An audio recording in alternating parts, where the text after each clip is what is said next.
I'll see you tomorrow, Roxas.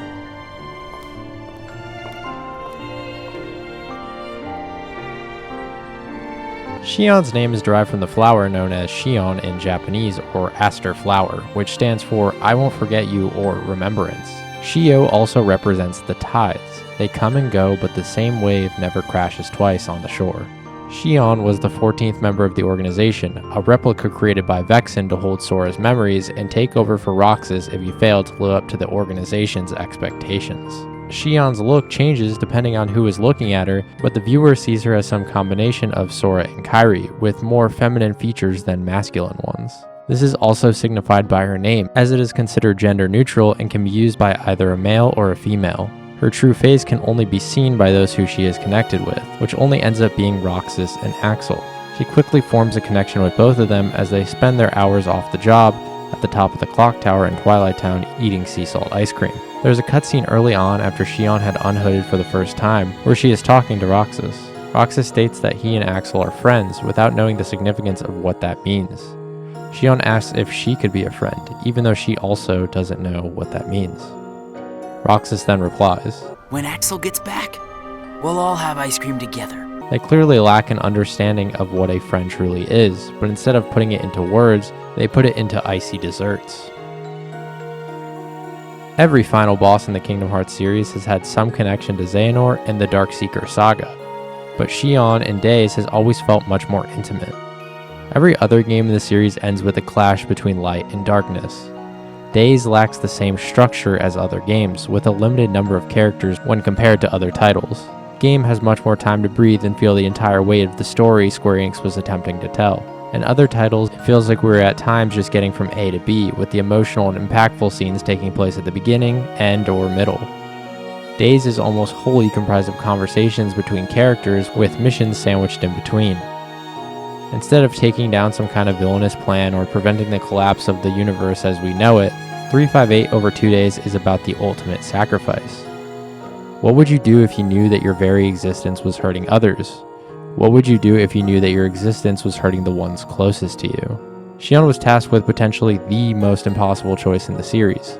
Continue on when you know everything around you is falling apart, or subject yourself to non-existence where no one will remember that you ever existed.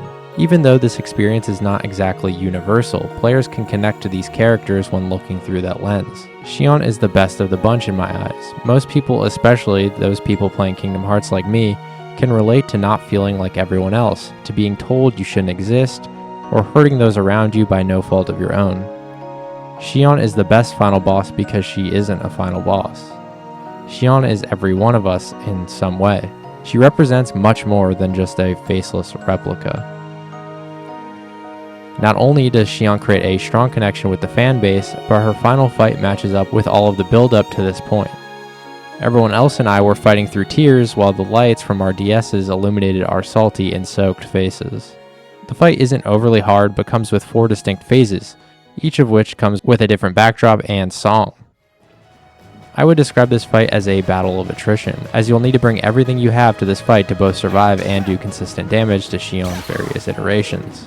Her first form appears in Wonderland with a flame-like blade and giant wings that allow her to take flight when needed. This phase makes the player believe that Xion is taking it easy on Roxas, considering she is sacrificing herself for him and only having 3 health bars in this phase. But in all reality, this is just the beginning, as Xion needs Roxas to strike her down for good.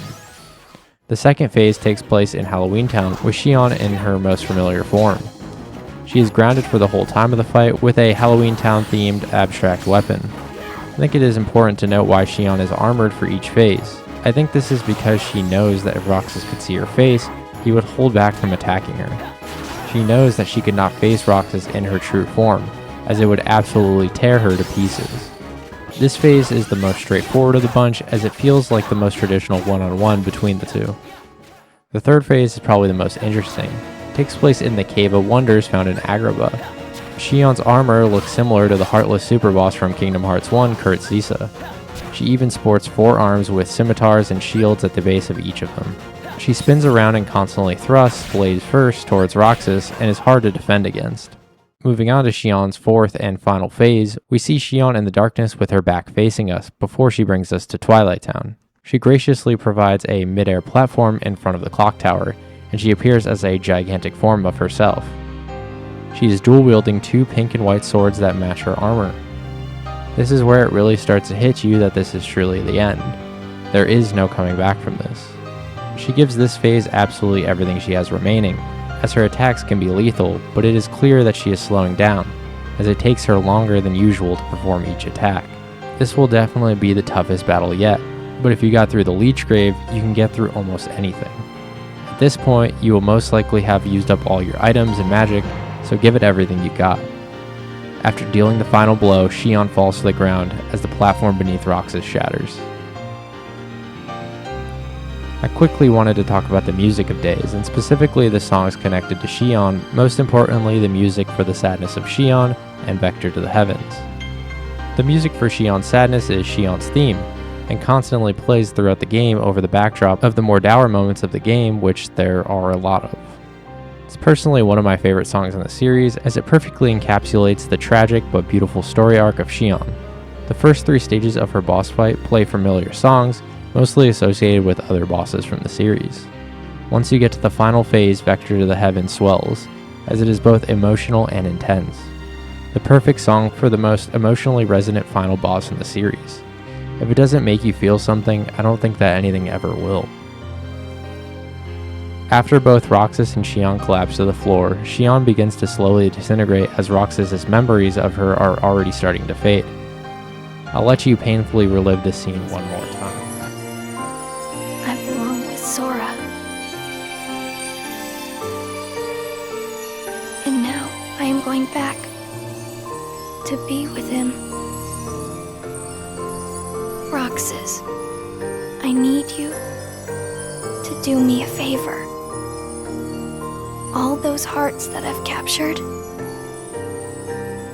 Kingdom Hearts, set them free. Kingdom Hearts. Free them?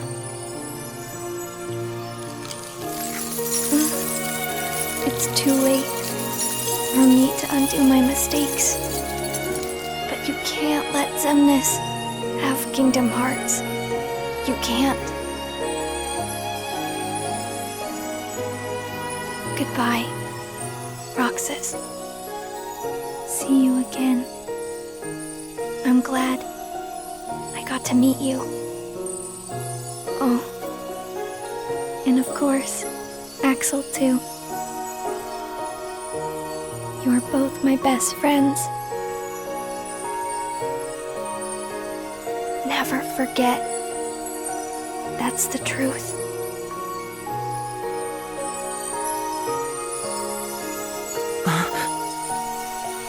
No! Xion! Who else will I have ice cream with?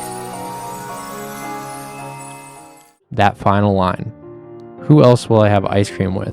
perfectly exemplifies the friendship between Roxas and Xion. And even when you don't know what being a friend truly is, you know how being a friend feels.